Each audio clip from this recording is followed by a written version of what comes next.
ஜனாதிபதி தேர்தல் நெருங்குகின்ற காலகட்டத்திலே பல்வேறு தென்னிலங்கையில் இருக்கின்ற இனவாதம் பேசிய கட்சிகள் இன்று கவர்ச்சிகரமான கோஷங்களை முன்வைத்து எமது தமிழ் மக்களை ஏமாற்றுவதற்கான முனைப்புடன் செயல்படுகின்ற செய்திகளை நாங்கள் அடிக்கடி பார்க்கின்றோம். சமீபத்தில் யாழ்ப்பாணம் வந்திருந்த ஜேவிபியினுடைய தலைவர் அனுகுமார திசாநாயக்கா கூறியிருந்தார், குறிப்பாக ஆசிரியர்களுடைய மாணவர்களுடைய உரிமை சம்பந்தமான ஒரு கருத்தரங்குக்கு வந்த சமயம் இங்கு நான் சமஷ்டியும் வழங்குவதற்காகவோ அல்லது பைமூண்டு தருகின்றன என்று சொல்லி நான் வரவில்லை, இந்த பேரம் பேச வரவில்லை, தமிழ் மக்கள் தங்களுக்கு வாக்களிக்க வேண்டும் என்ற கருத்தை கூறி சென்றிருந்தார். தற்போது சண்டே டைம்ஸ் என்கின்ற ஒரு ஊடகத்துக்கு வழங்கிய செவ்வியில் தான் தமிழ் மக்களுக்கான தீர்வை பற்றி ஒரு முடிவு காண இருக்கின்றேன் என்கின்ற ஒரு கருத்தை முன்வைத்திருக்கின்றார்கள். உண்மையிலேயே அவர்கள் 13வது திருத்தச் சட்டத்தை மாகாண முறைமையே தமிழ் மக்கள் அது ஒரு தீர்வாக நம்புகிறார்கள். ஆனால் அது தீர்வல்ல, அதற்கு மேலாக எல்லாம் நாங்கள் யோசிக்கின்றோம் என்ற கருத்துக்களை கூற முனைப்பட்டிருக்கின்றார். உண்மையிலே வடகிழக்கிலே தமிழ் மக்கள் இணைந்து ஒரு தமிழர் தேசமாக ஒரு நிலப்பரப்புடன் வாழ விரும்பாத ஜேவிபி நீதிமன்றம் சென்று அதை பிரிப்பதற்கான செயற்பாட்டை முன்னெடுத்தவர்கள் இன்று சண்டே டைம்ஸ் ஊடகத்துக்கு இவ்வாறு ஒரு கருத்தை வழங்கியிருக்கின்றார்கள். தாங்கள் அதிகாரங்களை வழங்குவோம் என்கின்ற ஒரு கருத்தை கூறியிருக்கின்றார்கள்.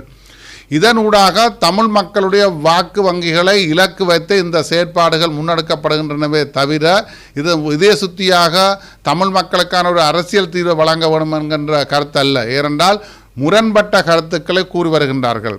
யாழ்ப்பாணத்தில் சொல்லியிருக்கின்ற செய்தி, தாங்கள் எந்த விதமான அரசியல் தீர்வையோ அல்லது 13வது திருத்தத்தையோ பற்றி நான் பேச வரவில்லை என்கின்ற கருத்தை சொல்லிவிட்டு தென்னிலங்கையிலே சென்று புலம்பெயர் சமூகத்திடம் வாக்கு கேட்பதற்காக புலம்பெயர் இருக்கின்ற தமிழ் மக்களுடைய வாக்குகளை இங்கு ஒரு அழுத்தங்களை வழங்கி அதனூடாக தான் திரட்டுவோன்ற கருத்தையோ இன்னமும் தெரியவில்லை. இவ்வாறான கருத்துக்களை அவர்கள் ஜேவிபியினர் கூறி வருகின்றனர். ஆகவே இது தேர்தலுக்கான ஒரு யுக்தியாக அவர்கள் தமிழ் மக்களை வாக்குகளை அபகரிப்பதற்கான ஒரு செயற்பாடாகவே முன்னெடுக்கப்படுகின்றது என்பதை நாங்கள் தெளிவுபடுத்த விரும்புகின்றோம். அதே போன்று சஜித் பிரேமதாஸ் அவர்கள் 13வது திருத்தத்தை தான் நடைமுறைப்படுத்துவதற்கு யோசிக்கின்றேன் என்கின்ற மாதிரியான கருத்தை தன்னுடைய மேதின கூட்டத்தில் சொன்னதாக சொல்லப்படுகின்றது. உண்மையிலே மைத்திரிபால சிறிசேன ஜனாதிபதியாக இருந்த சமயத்திலே தொல்புற திணைக்களத்துக்கும் அதே போன்று இந்த வனஜீவ அரசியல் வனவள திணைக்களத்தினுடைய அமைச்சு பொறுப்பை வகித்த சஜித் பிரேமதாஸ் அவர்கள் இந்த சட்டங்களை உருவாக்கி வனஜீவராசியில் சட்டங்களை உருவாக்கியதனூடாக தமிழ் மக்களுடைய பரந்த நிலப்பரப்பை அதை வனஜீவராசிகளுக்கும் வனவள திணைக்களத்துக்கும் உரியதாக மாற்றி அந்த தமிழருடைய பூர்வீக நிலங்களை அபகரித்தவர்கள். அதனூடாகத்தான் இன்றைக்கு பார்த்தோம்னு சொன்னால் முல்லைத்தீவிலே கரிய வயல் பகுதியில் இன்று 130 காணி உரிமையாளருக்கு எதிராக வழக்குகள் எல்லாம் போடப்பட்டிருக்கின்ற செய்திகள் இருக்கின்றன. ஆகவே இந்த தேர்தல் நெருங்குகின்ற சந்தர்ப்பங்களிலே இவ்வாறான கருத்துக்கள் முன்வருகின்ற விடயங்களை நாங்கள் பார்க்க வேண்டியவர்களாக இருக்கின்றோம். அதே சமயம் மாவ சேனாராஜா ஐயா ஒரு கருத்தை சொல்லியிருக்கின்றார்கள். அதாவது தாங்கள் தொழிலாளர்களுடைய உரிமை மட்டுமல்ல நிலத்தையும் பாதுகாக்கின்றோம் என்று. நல்லாட்சி அரசு காலத்தில் இந்த நிலங்களை அபகரிக்கின்ற அந்த தென்னிலங்கை ஆட்சியாளர்களுக்கு முழுமையாக அந்த சட்டங்களை நிறைவேற்றுவதற்கு பாராளுமன்றத்திலிருந்து 16 பேரும் ஆதரவளித்தவர்கள்.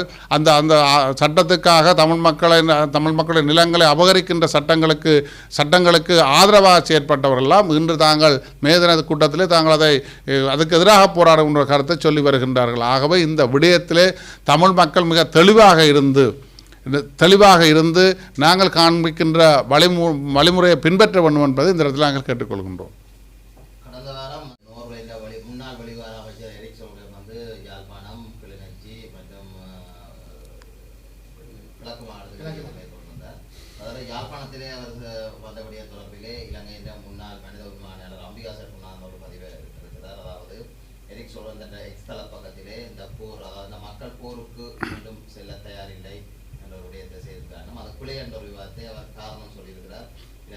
அதாவது வடக்கு கிழக்கிலே இராணுவமயமாக்கல் அதிகரித்துக் கொண்டிருக்கின்றது. இவ்வாறான நிலையில இப்படியான கருத்தை முன்னிறுத்துவது அரசாங்கத்துக்கு சார்பாக செயற்படுகிற ஒரு கேள்வியை எடுத்து இல்லை. அதாவது எரிக் சொல்லியிருக்கிற விடயம் எவ்வாறு என்றால், இந்த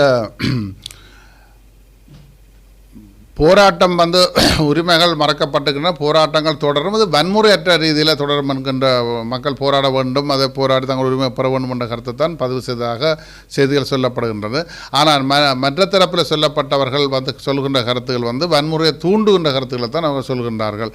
ஆக போராட்டத்தினுடைய ஆயுத போராட்டத்தினூடாக அல்லது வன்முறை போராட்டத்தினூடாக ஒரு செய்தியை நாங்கள் பார்க்கின்ற பொழுது அது எங்களுக்கு அழிவைத்தான் தந்திருக்கின்றது. இன்னும் சுருக்கமாக சொல்லப்போனால் அதாவது எரிக் செல்லிங்கம் அவர்களுடைய கருத்தும் வந்து வன்முறை என்று தான் சொல்லியிருக்கின்றாரே தவிர அது ஈழ விடுதலைக்கான ஒரு உண்மையான போராட்டமாக அவர் சித்தரிக்கவில்லை. வன்முறை என்கின்ற கருத்தை தான் அங்கே பதிவு செய்திருக்கின்ற ஒரு கருத்தும் அங்கே பார்க்கப்படக்கூடிய வேண்டியதாக இருக்கின்றது. ஆகவே அவருடைய கருத்து வன்முறையை தூண்டுகின்ற கருத்தை தான் அம்பிகா சர்க்குராஸ் அவர்கள் கூறியிருக்கின்றார்கள். அது மேலே கண்டிக்கத்துக்காக விடயம்.